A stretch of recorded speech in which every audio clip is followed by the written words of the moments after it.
I think you should do the intro. I know. Okay, this is going to be weird. Let's get weird. This is the maiden voyage of the well-built series Morning Huddle Construction Show. Thank you for tuning into this one. This is recorded. This is not live. Not live. Though we're very much alive. Very much alive and definitely still weird. Definitely. Right. So we're doing all the normal stuff that way in terms of making it awkward. This is a brainchild that you and I have had for a few months, maybe longer. Yeah. And the thought process is, what if we do a show that's not about interviews? What if we do a show where we don't bring in experts? Yeah. But what if we do a show that's more just two guys talking, man, and you're sharing the stuff that we're passionate about, and maybe creating some cool educational moments for the audience. Yeah, totally. And a change up, a curveball. Yeah. So for the people who've been doing the huddle for the past 2 years, maybe a different kind of content. Yeah, that'll be fun for them. And I've told you this, but I'll tell the audience this too, is it's also an opportunity for you to talk. You've been interviewing the people that you've been interviewing, and I think I talk plenty. I'm sure you do. But we're all still clamoring for it, So, So I think it'll be good, and I think we'll have some enlightening stuff along the way. I appreciate that, man. I am. There's no doubt I'm hankering to have some. There are some topics I'd really, really like to talk about, and that I'd like this long form environment to really fully explore. Yeah. That maybe we don't care how long the episodes are. Yeah. Should we talk rules? Are there rules? I'm not sure there are rules. there might be a couple rules. When you say you don't care how long the episode is, maybe we should care a little bit about how long the episode is. Okay, fine. Right. In general, I think a target is an hour, maybe a little less. That's a good rule. Target an hour. Target an hour is good. Yeah. If we go a little longer, it probably means it was really, really good. Yeah. And that's, I think, maybe what I'm trying to say is that we're, in an environment where the live audience isn't there, right? Where people aren't sitting there looking at their watch like, I got to get back to work. Yeah. And instead we were, having the freedom and flexibility. So I guess what I'm saying is, if you got shit to do, maybe this will be too long for you. Yeah. Save it for a drive. Hey, or mowing the lawn, or doing dishes. This is going to be good for all that kind of stuff. It's all right. It's learning on the go. It's conversation on the go. Yeah.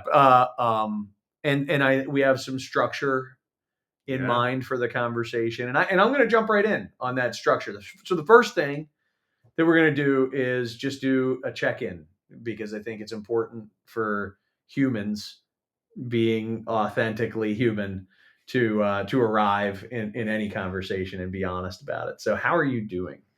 I'm doing really, really good. Thank you for asking. That's wonderful. I didn't know that when you said we would talk about what's awesome and what's going on, that you would ask the question that way. And I noticed that it made me happy that you said it that way. Cool. Of how are you doing? And I am doing well.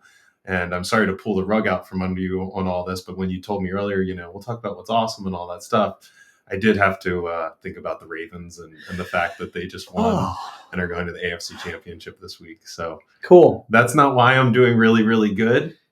Cool. That was the niceness of your question, but also, and also Lamar Jackson, and the Ravens. Holy smokes. Yeah. Well, I can imagine. Yeah. I can imagine. Yeah. Yep. I'm just happy that it appears Mike Tomlin has stopped having a full-blown panic attack. Yes. And things are getting maybe under control in Pittsburgh. Yes. I'm not sure, but I'll tell you what I told you before this weekend's game. Yes. I hope for you yes. that you enjoy the rest of the football season. Yes. That you have a good time with that. Yes, thank you. That's the only hope that I have. Yes, thank you. Thank you. So independently, you have your own, for you. Right. I want it to be. Yeah. I want you to have good days. Yeah. You know what I mean? Yeah. And sometimes they're bittersweet. Yeah, I'll good. No, that's it. But glad to hear you're doing well, man. That's awesome. Yes. And how are you doing, Chad? I am really well. I just finished a day that was back to back to back to back to back, through the course of the day, and I really feel like a lot got accomplished in those conversations. I met a couple of wonderful people that I'm really excited to learn more about and get more involved in their business.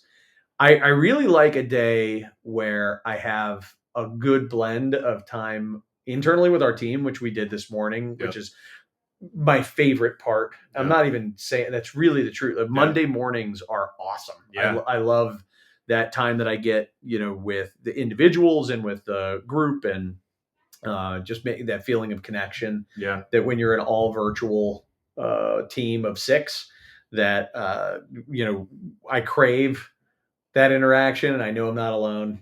We've gotten employee feedback that it's really important time. So that's nice. And then with clients, which is that's where I'm passionate, so passionate about the people that we work with. Yeah, we are so fortunate. We work with the coolest companies, the coolest people. We really do. And then on top of it, have a little sales interaction.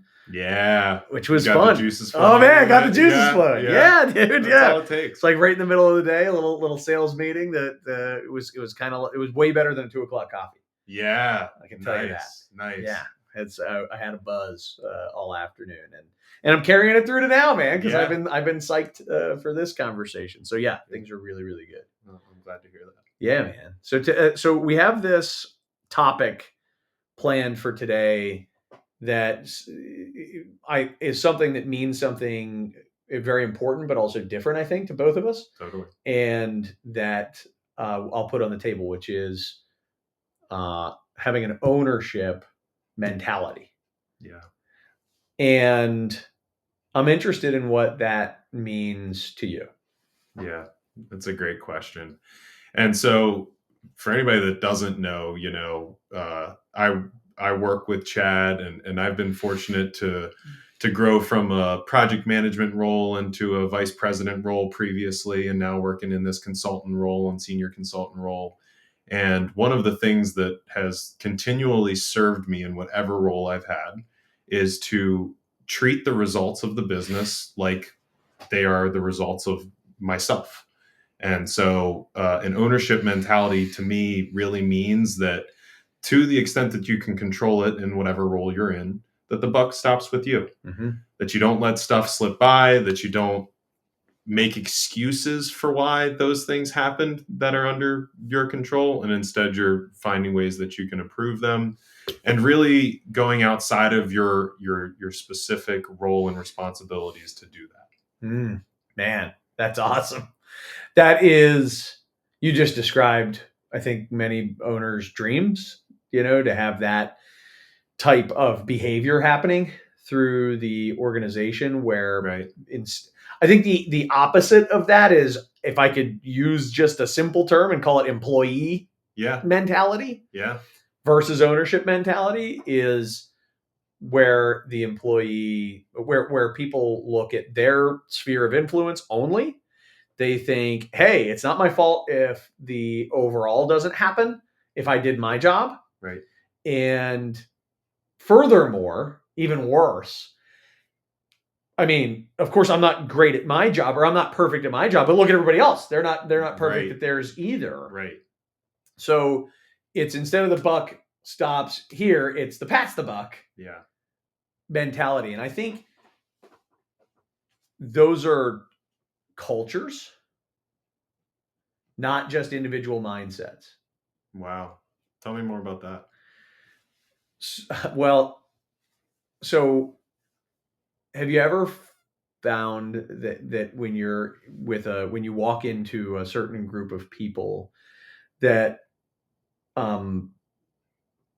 whether it's typically like within minutes, if not hours, that you sort of get a feel for what the rules of this group are? Yeah. Like there are certain groups that I walk into, and the language is my style. Yeah. There's a little bit of yeah. And I'm like, I don't have to try hard on that one. Yeah. I can just swear. Yeah. Yeah. Yes. Because Yes. I Yes. you Yes. know. And then there are other, because I swear a lot. Yeah. But there are other environments that I'll pick it up. Like we're not doing that here. You remember there was the one Yeah. situation you were with me Yeah. where I heard someone say a euphemism for shit, Yes. and I was like, I guess we're not swearing. I'm gonna have to make some adjustments Yes. on the fly here. Yes. Because I wasn't prepared for that. And so I think when you walk into a team that passes the buck, Mhm. that there is something, and I really wish this wasn't the case, but I think there is something very natural and human to be like, oh, sweet, cool. We get to be in a place where, we don't actually have to do our stuff. Totally. For a lot of people. I don't want to say for everybody. And I think that you definitely learn, if you've worked at it over your career and over your life, you learn to despise that, and you learn to attack it and to run from it if there's nothing you can do to fix it. You Yes. learn to spot it and go, ew. But I think it's maybe normal for most people to look at that and be like, sweet. Yeah. Yeah. And I love that. And I think something that was going through my mind as you were talking too was the challenge of embracing that kind of mindset when the culture around you is the one that you just described, where passing the buck is totally okay. And where if that's the case, I think we would agree that usually that means that like the leaders in the business are doing that too, right? Because usually if the leaders in the business are performing an action, naturally the rest of the people throughout the organization are going to perform that action.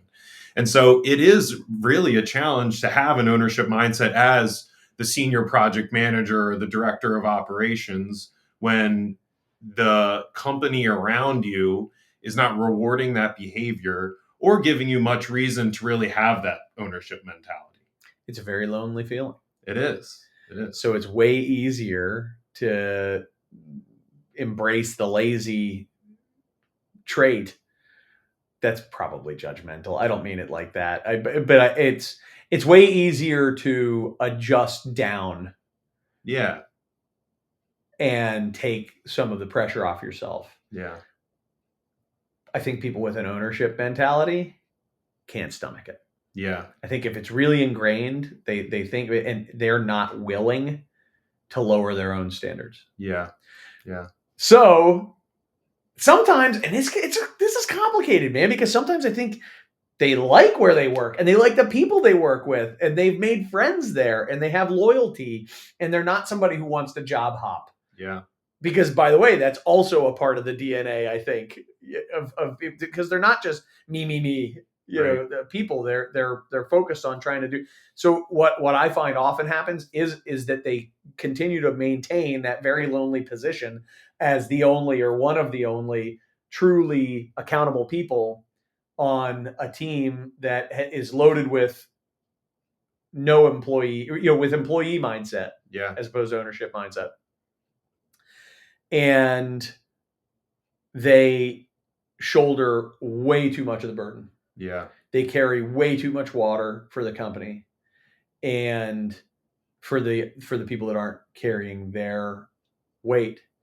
And they eventually burn out. Yeah. They eventually find that they can't keep it up. And that's where it gets really sad, because burnout is a real thing. Yeah.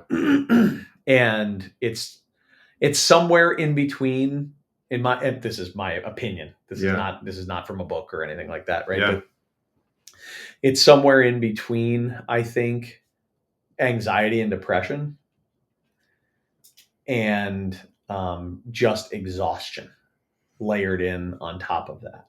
Wow. And when you've reached that place,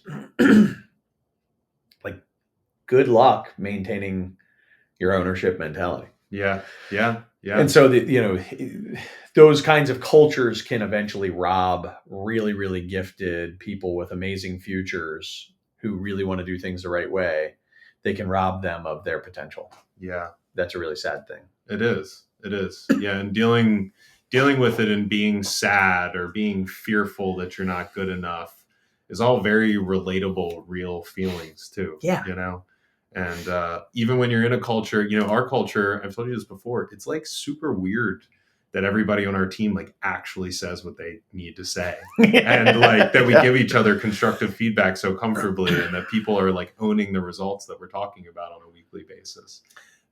And and we're not perfect. And we're not perfect. Yeah, no, not at all. And I think I don't, as the CEO, founder, person, I don't always set the standard that I would want to personally set. But I really do believe that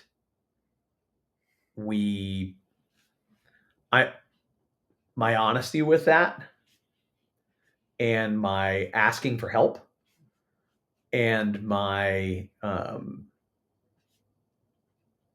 improvements, rather than accepting that. Here's what we definitely don't do: is sweep it under the rug. Right. And that's, I think, the only way to be imperfect and maintain a team of people with an ownership mentality. It is. That's high integrity behavior. All right, cool.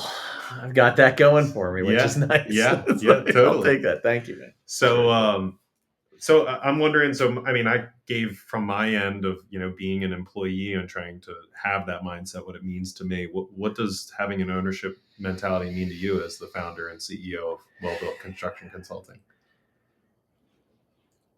That the business is a direct reflection of you. Tell me more about that. That people have the understanding that everything they are doing is the company. That the way they do, there's that saying, right? The way you do anything is the way you do everything. That when they're thinking about their behavior, they're thinking about the actions, that they realize the repercussions of everything that they're doing will either make us a little better or a little worse. Yeah. And that having an ownership mentality means you care. Yeah. So if your business is the reflection of a direct reflection of you, mm-hmm. How, because I imagine that there's a lot of construction owners and people listening to this that feel the same exact way, that when you say their company's name, they really feel strongly that it's them and their brand and all of those things. And I imagine that's relatable. And what I'm wondering is then, how do you take constructive feedback or hear things that may be hard to hear about the business in a productive way when it's a reflection of you as a person? Personally? Yeah. Personally. Yeah. Is that's what I mean by that. Got it. Oh, yeah. You take it personally. Yeah. You do. And you should. And when I talk about having an ownership mentality, again, I think that the picture, and you do an awesome job of this, and it really, again, everybody on our team does. We're very, very fortunate that way. But that when you're doing anything you're going to do in a given day or week, you genuinely want to give it all you've got. Yeah. You want to deliver at the highest possible level, because you know that you're either making the company a little better or a little worse with that action, and you care. Which does make constructive criticism important. Right. It makes it, if you don't care, constructive criticism is not important. If you don't care when people say, hey, it'd be really great if you did X or Y or Z different, it's a very easy thing to let roll off your back. Yeah. So I do think you take it personally. And I think when I say take it personally, what I don't mean is get all upset about it. Yeah. What I mean is really internalize that thought, really evaluate that, and give consideration to the fact that, of course, it always depends on who you're getting it from. Yeah.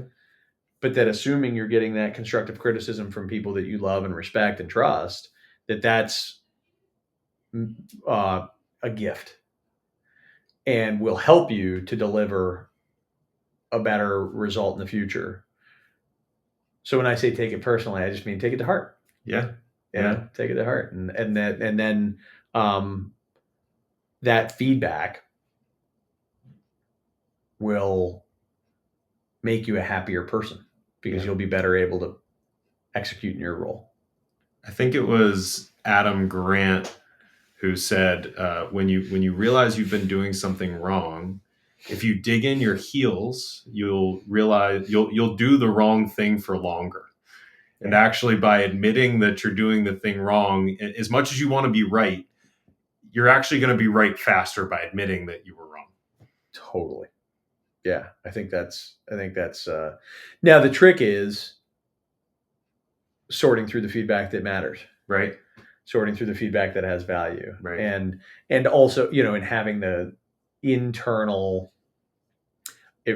self-awareness is key. To know that sometimes your first reaction is going to be to throw something out that's valuable. And vice versa. Sometimes different people struggle with different things. I am definitely on the side of like, they're probably dumb. Yeah. Got it. Right. That's my first, it's my first reaction. My first reaction is I love the way I think. And so when I hear other things, I'm like, especially things that really challenge the way I think, my first reaction is to think that that's stupid. And it's so important that I know that's my first reaction. Right. And that's where it really starts, is recognition of your own patterns and the ability to say, oh, my pattern is that. My pattern is to throw out good ideas. So that's good for me to know. Yep. I just heard this thing. It made me mad. And instead of going with that, right, saying, let me sit with that for a bit. Yep. Because I'll bet you if it's a good idea, it'll grow on. If it's a good idea, I'll be able to stomach that. Yeah. And then there are definitely other people who are exactly on the opposite side, who are way too open to suggestion, who find themselves with a tendency to accept all of it as true. And that I feel for those people because that seems hard. Yeah. I'm much closer to that end of that spectrum, as you probably know. Oh yeah. Yeah. The first thing I do when I hear feedback on something is my mind goes to what's wrong with me? Why am I not good enough? Wow. That's the first place. But to your point, and genuinely over the last 6 to 8 months, what I've cultivated is the recognition of that. That's it. And that still happens. But one of our conversations recently kind of reminded me of it. But one of the things that, I keep in mind when I hear that is that it's all working towards the bigger goal. And it's, if I want to be that best version of myself, if I want to have that ownership mentality and do those things, then don't view those things as a correction that you're wrong. It's just look at the long-term goal and consider how it's going to help you get there. I love it. But what I love most about it is the focus on recognition. Yeah. And I don't care what it is, whether it's receiving feedback or whether it's the way that you tend to work with clients or the way that you tend to sell or the way that you tend to have relationships with your loved ones. Yeah.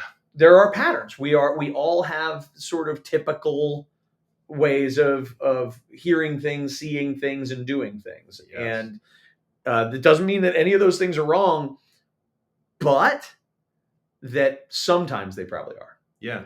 Yeah. And that's okay. It's okay. That's exactly right. It's totally okay. Yeah. That would make you normal and human. Yeah. And what's not okay is not caring about progress, in my opinion. Yeah. That's a personal viewpoint that I'll put it this way, back to ownership mentality, that if you're going to have an ownership mentality, you have to want to be better. Yes. And if you don't care about being better, I can tell you're not going to work at Well-Built. Yeah. I'm certain about that. Yes. And I'm also certain that I'm going to strongly recommend that you're not working at our clients. Right. Yes. And unless you have like a year and 4 months left to work, and we can, Yeah. and we can just be really nice and allow you to be there for a year and 4 months. Totally. But that's, Special, exception, not the, yeah, exactly. special Those are special circumstances. But I do want to talk about one other really quick pragmatic aspect of ownership mentality, which is an understanding of your connection wherever you are in your business, your connection to how the business succeeds. Okay.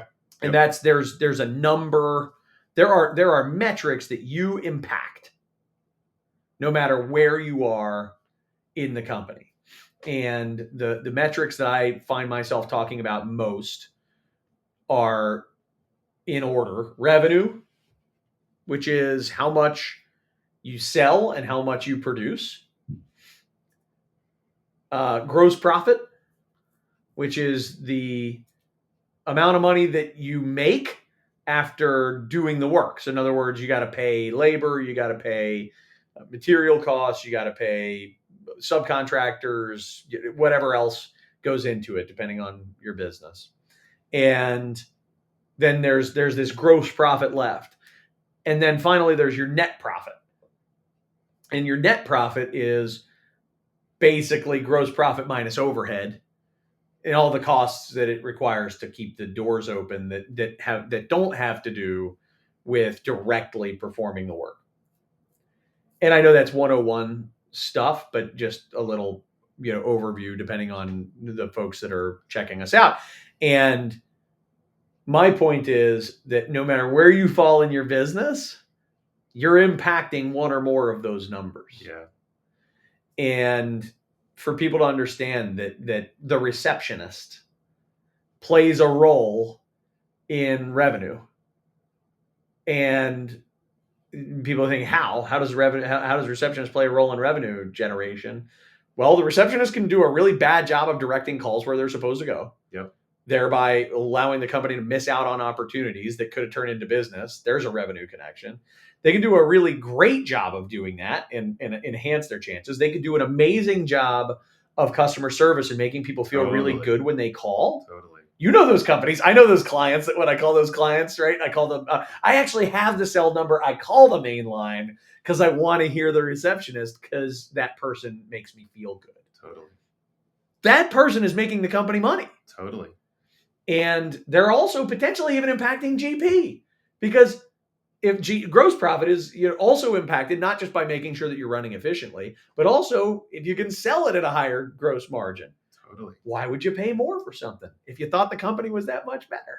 Totally. Right? And if the person who picks up the phone makes you feel great, it's not worth millions, but I'd pay a couple bucks for that. Yeah, totally. And a couple bucks. A couple bucks adds up.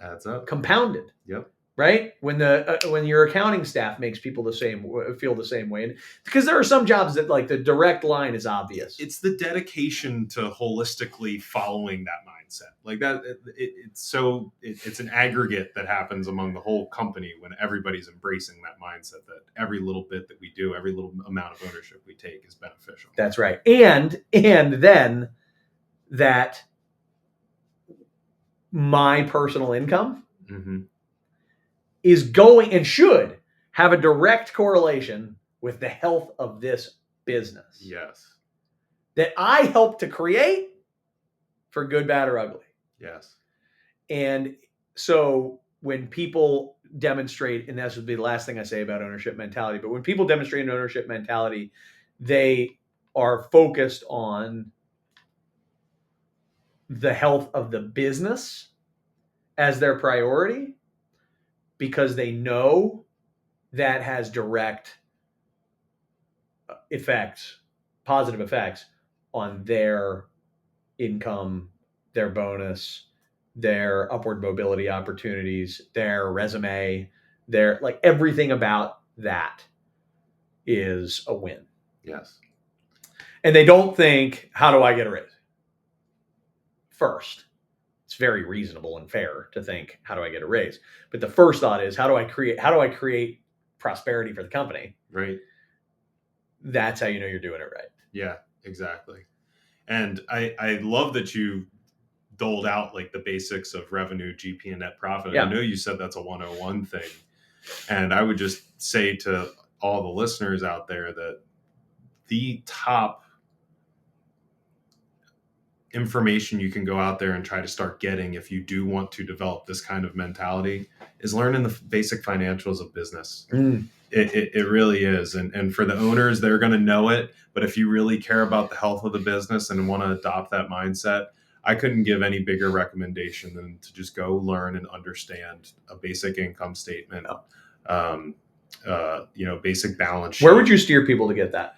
I would just go to YouTube and look up income statement basics, and same with balance sheet basics. Yep. And just start there. And I might layer in cash flow basics for contractors. Yes, great addition. You know, it's for every business, cash flow matters, but in construction, holy smokes. Yeah. Especially if you're a trade contractor, it can be brutal. Yeah, you're outlying a cash on materials that you had to get ordered and you're not able to bill for, and my God, and waiting for wonderful general contractors to pay, and just the cycles, the payment cycles in the industry are really, really tough. So understanding cash flow, I think, is part and parcel. But yeah, I think it's a great recommendation and something that I take for granted. It's been 20 years or whatever since getting that stuff. But totally. I think if you get it, truly get it, understand it, and talk about it as an organization, that's when you start to see really cool things happen. That's literally the next thing I was going to say, is then after you do the research and watch the videos and all that, is to go practice with people around you. Got it. Find a buddy that you want to talk to about this stuff and what it means, because it's such an iterative process to learn it. The first time you learn it, you're going to be like, I don't understand this. And then the second time, it's going to be a little better than the third time. Then you're going to take 6 months off from not really thinking about it, and you're going to come back to it and be really frustrated that you don't remember all of it. Totally agree. So just keep getting yourself out there, keep putting yourself in the position to understand it, because the first time that you walk up to your owner and say, I've been thinking about how we can decrease GP by buying out our materials cheaper and have a solution in place, that's the sweet sauce, right? Yeah, all the owner's certainly like, okay, right. You got my attention. How are we going to increase GP? Yep.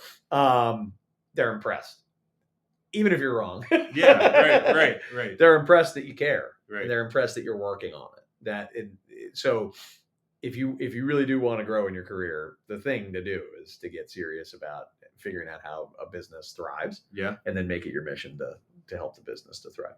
Totally. And we talked a little bit about this negative culture, but having a culture where everybody on the team has an ownership mentality. As an employee, how does that feel? It feels like weird, but so good. It's this confidence that the stuff that you are asking of other people and working with other people towards will get done. Mm-hmm. And there's this mutual agreement amongst everyone that takes a little bit of saying that to each other. I've recognized that there's definitely been a process of like us telling each other that, hey, I'm okay with feedback. I'm okay with this. I want to hear from you. I want to be clear. I want whatever to be better. Right. I want to be accountable. It's weird. And once you get past that initial conversation phase, then it just becomes like second nature. Yeah. Where you know what you need to tell somebody, you know what information they need to get, you need to give them. And if you don't, you know that they will come back to you and say, I need X, Y, and Z if you really want this to be done by February 3rd. Yeah, man. Yeah, I like it. I'm just sitting here smiling, thinking about, well, we got to figure it out at 6 employees. Yeah, right. I know. We'll see how this sucker looks at 120. I know. It is. It's a big difference, man. And I keep thinking about that too, and the size of our teams and the importance of having these tight knit teams. Even as we grow, having these tight knit teams that can continue to operate. Yeah, but without silos. Yeah, right. It gets hard, right? And we watch it. Right. We do it with our clients all the time. Totally. And what I can say with a relative level of certainty is that we will have consultants helping us as we grow through that as well. Yeah. Yeah. I think it's important to eat your own cooking. Yeah. And we if we're gonna be outside experts are so helpful. Yeah. And it's way easier for someone else to see and communicate about the challenges and make things feel easier than it is. Than it is from the inside of your own business. I know from where I sit today, and Matt knows, like I'm almost awkwardly aggressive about being like, I am not supposed to run this company forever. Yeah. There are going to be people who have to run this company. And so, like, I can get it from here to this point, but at some point, there are going to be smarter people with bigger visions or whether they're whatever it is, right? Right. Like, all I'm saying is maybe there's a tie-in. I can reach, right? I can stretch.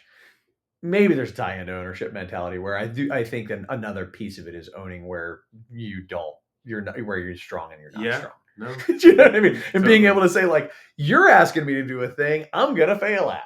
Again, it's all about the health of the business. And if that's how you're looking at what will be the healthiest thing for the business. Right. What shame is there in calling that out? There's really not. The shame is when everybody else is talking about it and don't know how to talk to you about it. And when you get like, and when you're like, sure, I can handle that, Google, how do I do that? Yeah, right. Let's just be candid about it. If you're going to Google it, that may even be okay. Just let's be honest about that. Hey, just FYI, I don't have experience in this and I'm going to need an education on it. I'm happy to take it on, but I also want the expectations to be appropriate. Right. Totally. Anyway. All right.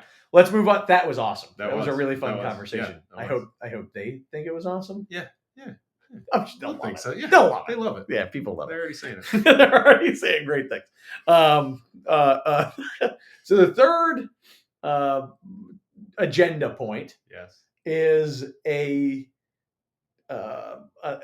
what do we call it, Matt? It's a part of the show. It's a segment. It's a segment. These are segments. There are 4 segments, Matt. Follow along. I love it. It's an agenda. Now it's a segment. It's a segment. Cool. Let me walk you through. Here's how a segment works. Yeah, got it. Thank you. Okay. This is a segment that we're going to call XVY. All right. Okay. And XVY is where we take on hot topics in the construction industry that are typical sources for debate. And we have our say on them. And I don't know where we're going to fall, but I hope that we fall in a place where there's reasonable debate. Got it. So, like, maybe you should go first so that I'm not so influential that you just agree with me. I think that sounds good. Yeah, I think it's possible that could happen. Although I do have an opinion about this topic that we're going to talk about. All right, good. Awesome. I can't wait.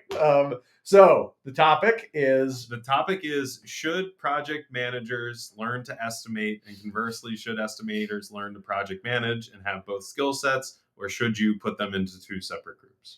Yeah, well, I'll take that's a question. I'm going to take and put a little finer point on it, Matt, if that's okay, and say the question to me really is, in your org chart, should estimating be done by the PM? In other words, should there even be an estimating department? Should there be PM estimators, period? Or should there be an estimating department and a PM department? I did a post on LinkedIn on this that was really, really fascinating to hear people's thoughts. And they were all over the board. And I want to know where you fall on this question. Totally. So good. Yeah. Thank you for the clarification. So we're talking about, should there be an estimating department in your org chart? Pretty much that's really the question. That may be a really good simplified way to do it. Because there's going to be a project management division. You're going to need to manage projects. And you're going to need to estimate. But sometimes estimating gets handled by project managers. And I see that in a lot of org charts. Yeah. What do you think? So, I've worked in the industry, and obviously I've seen a lot of companies, and my initial thoughts are that everybody should know both sides. Everybody should know estimating and project management. Full stop. It's just beneficial. It's the way I learned to estimate was to project manage, and I became a lot better project manager by getting good at estimating too. So like the two skill sets you absolutely need. In terms of whether or not you should have one in your organizational chart, I hate to take this stance. I actually really do. I think it depends on the complexity of the scope that you're doing. Oh, he's whipping out. It's just the truth of what I think. All right, so let me can I lay out a theoretical for you? Yeah, please. All right, so let's say $50 million trade contractor. Okay, average project size $1 million. Okay. $50 million trade contractor, average size $1 million. One office, not spread out geographically. Let's go MEP. So you're talking about 50 projects running every year at $50 million, $1 million average contract size. Mm-hmm. See, man, I gotta believe that to run that machine, that you're gonna want an estimating department that focuses on getting the work, and a project management department that focuses on doing the work. So you're going to have separation on that team. I would. You're going to have cross-trained people. Yes. In your world, but you're going to have separation between the two departments. There's going to be a PM group and an estimating group. Absolutely. And now let me change a variable just to kind of gut check. Same top level statistics. Average project size is $10 million. So they're doing five projects a year. Yeah. Then you're probably a full service person, of estimating and project management. It's interesting, and in either of those scenarios, one thing that I'd like to throw out there is it's happening already, but I truly believe it's going to continue to happen more and more, is that the pre-construction department for trade contractors is going to be so important in the future, because drawings and specs are continuing to be not up to a high enough level. So there's more of these unofficial design assist scopes going on all the time. And so part of pre-construction to me is going to be BIM and VDC. It's going to be CAD. Agreed. It's going to be engineering. It's also going to be cost estimating and making sure that you can actually build the stuff for what the stuff is saying it's going to cost. There's such a design development aspect to all of that stuff. And so when I think about an estimating department, I think that they're falling within a bigger pre-construction department that is going to continue to be extremely important to have a really high functioning pre-construction department. Man, I really like that answer. It's really, really cool. I'm gonna challenge a couple of thoughts, please. I think, but just know I'm influencing you now. Warm heart, general agreement. Yeah. I like that. That's good. That's really good. But here are a couple of nuances or I guess differences in my response.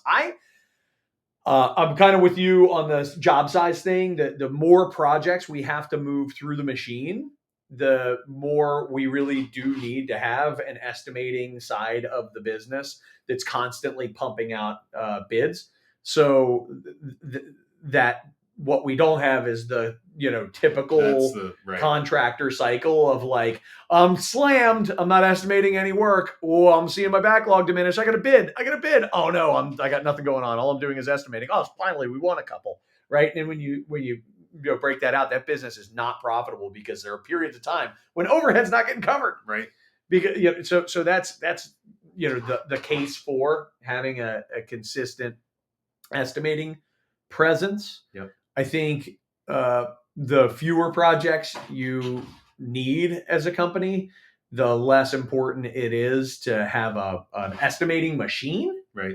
But man, do I totally agree with your assessment of the future of the pre-construction world. So here's my perfect world. My perfect world balance is there's a project management team that does estimate their own work. There is an estimating department that reviews and approves and makes sure that the estimates as they leave the house, as they and I'm working on trade contractor right now. I'm going to swing back around to general contractor in a minute, okay? But like on the trade contractor front, there's an estimating department that's a relative. But I love what you said. pre-construction department that's actually doing more than just reviewing bids and making sure that they're right, but maybe they're also involved in the largest projects where a PM's not going to estimate that, but they may pull in PMs to advise and to review, pieces of this, but it's collaborative. Totally. Man, I'm painting a pretty utopian picture. I'll be honest. Pretty fired up. It sounds great, yeah. and it is doable. These things can be done, but it's hard. Yeah. And you probably have certain audience members that are thinking like, we're not that big, we're not, and that's cool. You may not be there yet. Yeah.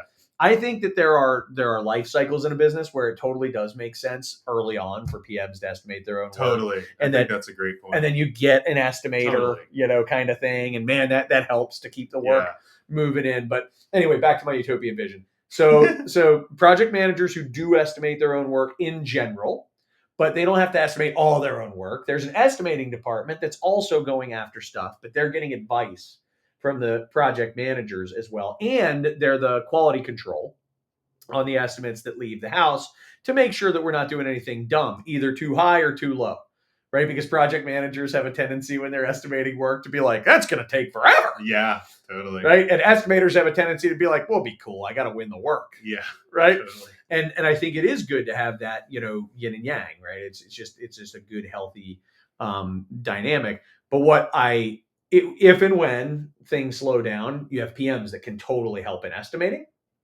and it becomes a very flexible, kind of environment. For general contracting, I feel like my answer is almost identical, but it's really important to note this. Oh man, general contractors are going to be mad. Maybe I shouldn't say stuff that polarizes people. I'm going to skip it. No, I'll say it. That's not one of the rules. That's not one of the rules. It's not one of the rules. Okay, there are only none. So no, there's one rule. Well, it'll be kind of almost about an hour. Yeah, it'll mostly be an hour. Yeah. Fine. So, general contractors, what their job really is subcontractor qualifying, communication, relationship. The only thing they have to estimate on their own really is general conditions.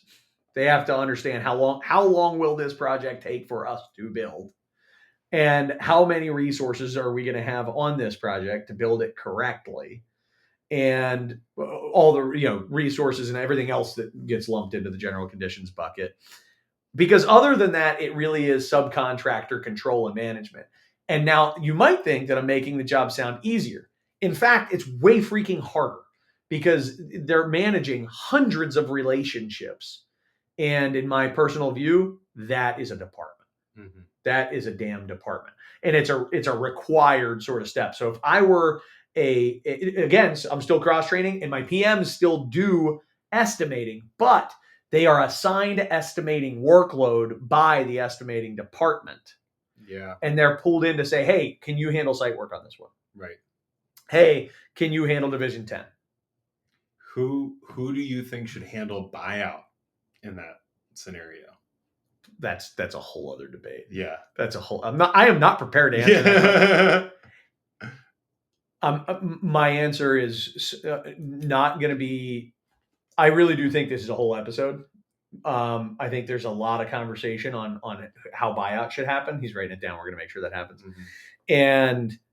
But I will say my simple answer is the best path forward for buyout is to have collaborative input that is really considered by whoever's handling procurement. Yeah. And then I do think that by and large, it's good when one role consistently handles buyout. Yeah. And that's a separate function from estimating. Totally separate function from estimating. But it could be the estimator. Could be.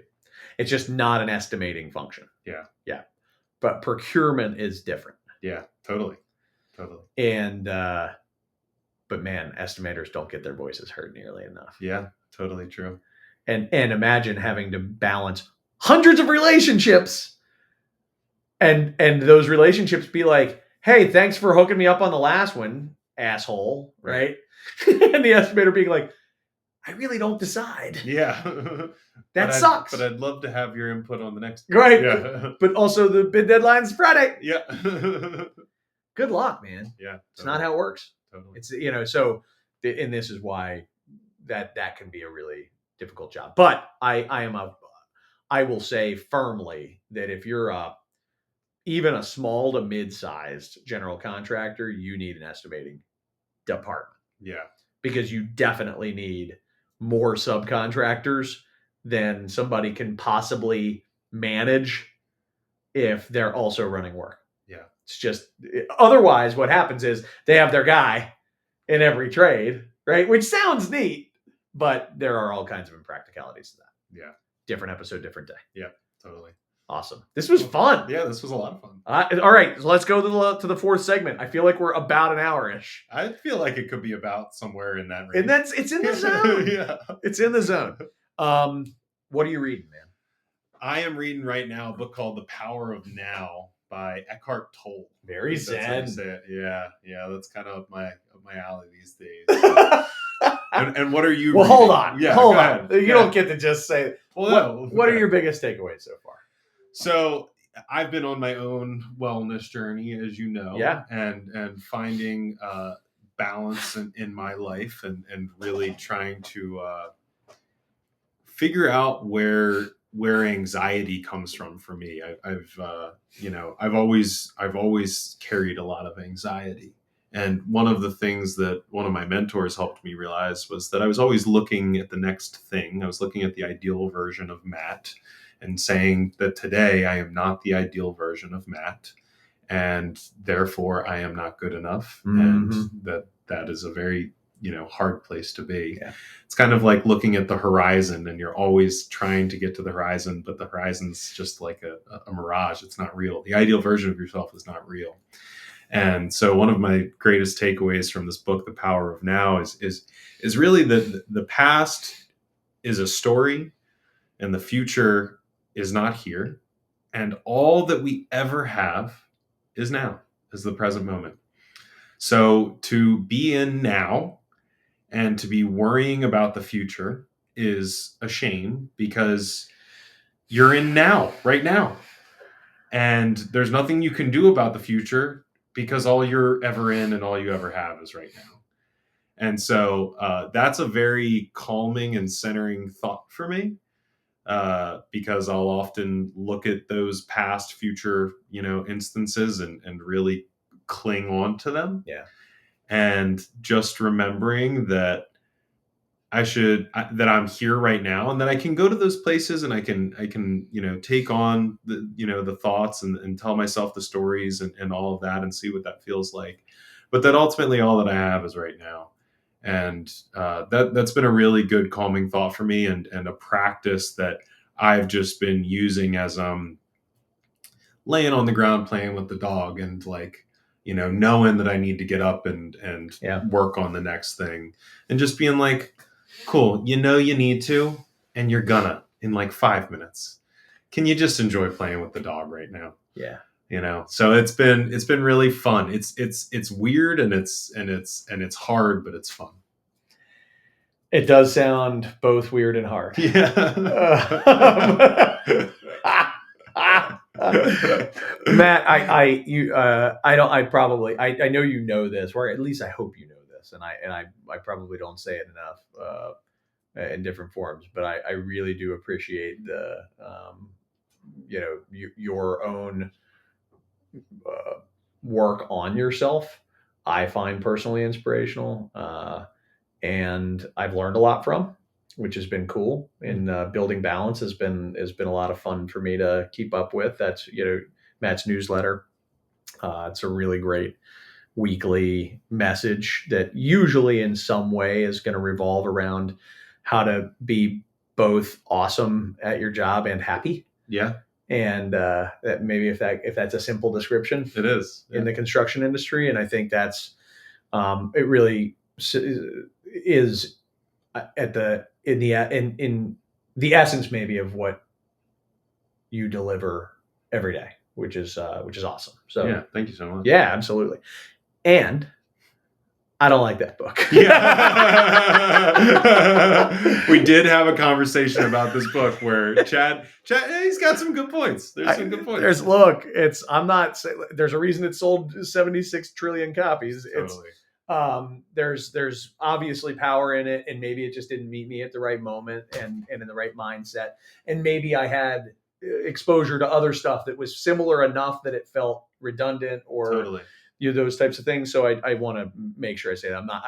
But I am also wired differently, and find that like what goes on in my mind is like, so is this an argument against having like goals and a plan? Totally. Because I can't buy into that, and I don't think if we had Eckhart Tolle here that he would be saying don't have goals, don't have a plan. But I think he would probably be saying don't obsess over either of those things. Right. And I can totally buy into that, but there's something about the complexity of getting to that message that I found challenging in that book. Totally. And I was like, just now is good, right? Like I agree. Now is great. And worrying too much about the past or the future is dumb. That's a really good message. Totally. But again, I'm glad that it's making an impact for you. That's cool. Yeah. No, and totally. And I struggle with those same things when you're talking about the present moment, and the conversation we had about it last week was awesome. And, I think one thing for anybody that does struggle with it and is working through this stuff for themselves is just stop worrying when it gets to the point where it's no longer productive. Yep. And, you had said to me, you're like, you like to go down some of those rabbit holes in your mind and see what it feels like. And I think I was resisting that a little bit. And that helped me kind of see, there is value in doing that. But you do always want to, as soon as you're getting to that point where now you're just stressing about it for no reason. Yes. That's when you got to stop. Yeah. Yeah. That's when you should stop. There's no reason to put yourself in a negative frame of mind now based on what happened in the past or what you're worried about in the future. Exactly. If it impacts your mindset and makes you negative, that's dangerous. Totally. That's dangerous. Like good stuff doesn't come from bad places. Totally. It comes from good mindsets. Totally. Anyway, good stuff. I'm reading 33 Strategies of War, which I may be reading for like another year because it's 7,000 pages long. Like it is unbelievably long. And thank God it's in Kindle version, because I swear to God, if I were going to get the book out in the evening, it'd be like thud. Like there's no way. There's no way I'd be like, where was I on this? I was at page 3 pounds. I was 3 pounds in, But it's by Robert Greene. It is not a common read for me. I'm generally not pro-war, right? Like I think of war as a bad thing, programming, all that kind of stuff. And I'm learning so much from the book in terms of mindset toward challenges and definitely specifically against enemies.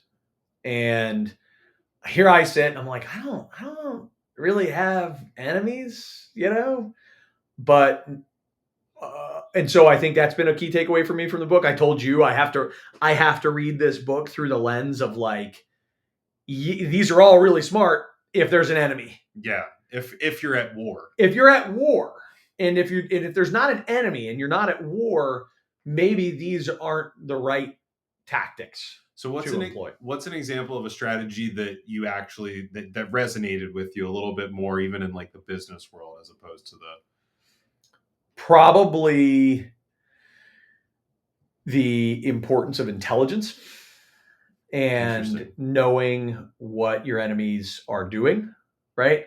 I can take that and broadly apply it in the construction industry and in business and think about it in terms of the competition. Enemies is harsh, right. That's our competition aren't our enemies unless they're the kind of competition that has done terrible things to us, or by and large not the case. Agreed. Yeah. By and large not the case, but I do think that there's some value in.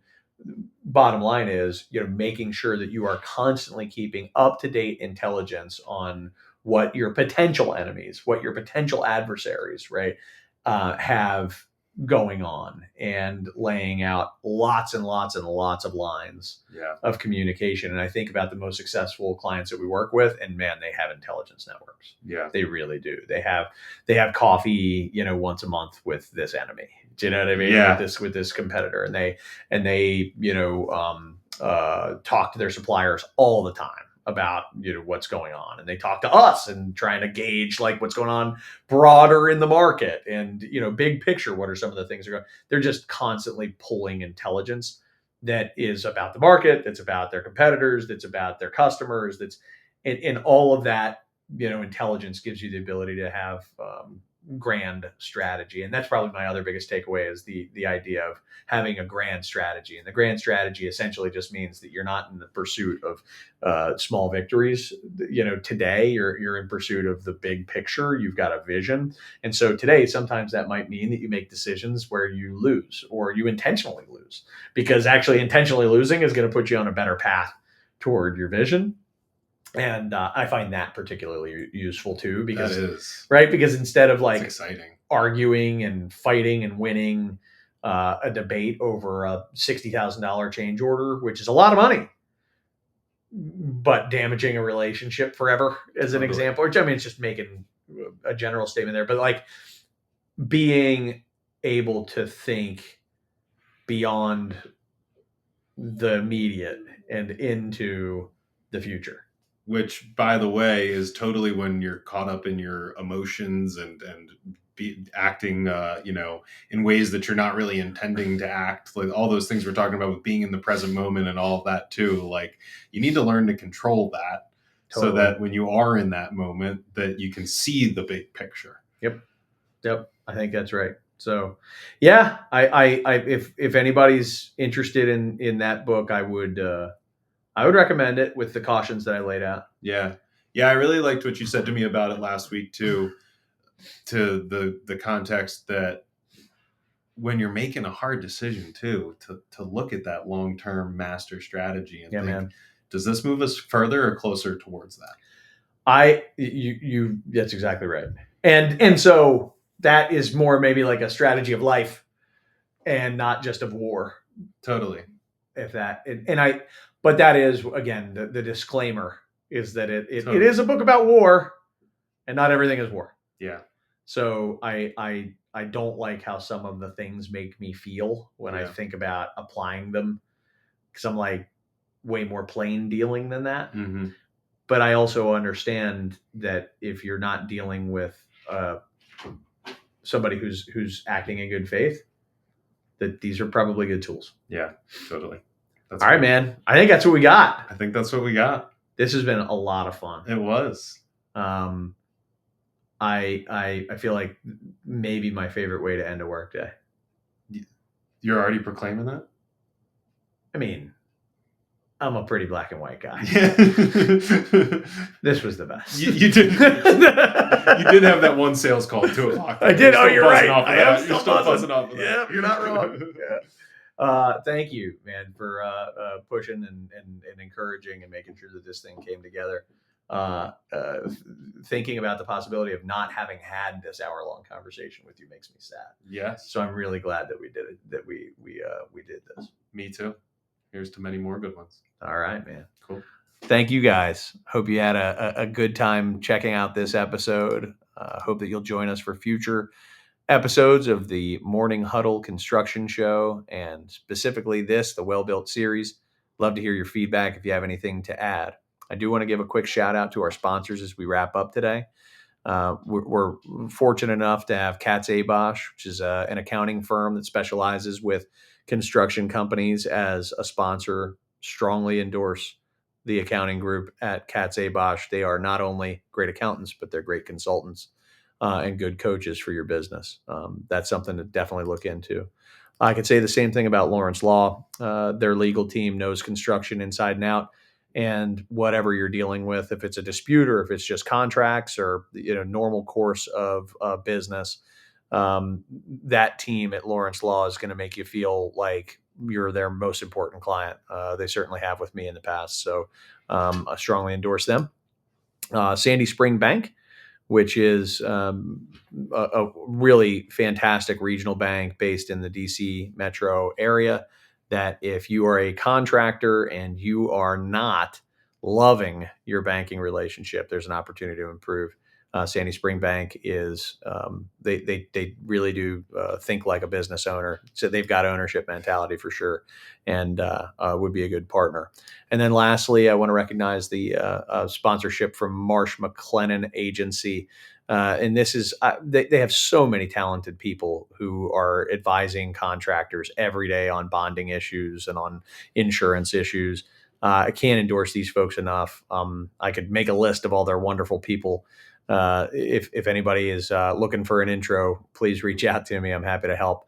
But they are top notch in this business. So with that, I will wrap us up and look forward to seeing everybody next time.